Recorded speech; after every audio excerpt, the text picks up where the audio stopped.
ಗೋಮಂದೆಯ ಕೊರಳ ಘಂಟೆಯಲ್ಲಿ ಮಂತ್ರಾಕ್ಷತೆ ಮಂಚಾಲಯ ಮಣ್ಣ ಕಣಗಳಲ್ಲಿ ಮೂಲ ರಾಮ ನಿನ್ನ ತಂದೆ ನೀನೆ ನಮ್ಮ ತಾಯಿ ತಂದೆ ಸತ್ಯದ ದೀಪ ಹಚ್ಚುಬ ಕರುಣೆಯ ಕಿರಣ ಚೆಲ್ಲುಬ ರಾಮನ ಸಾರ ತುಂಬುಬ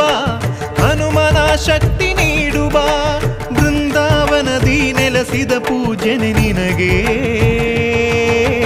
ಶರಣು ಶರಣು ಶರಣು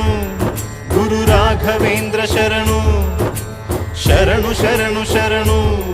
ಗುರು ಸಾರ್ವಭೌಮ ಶರಣು.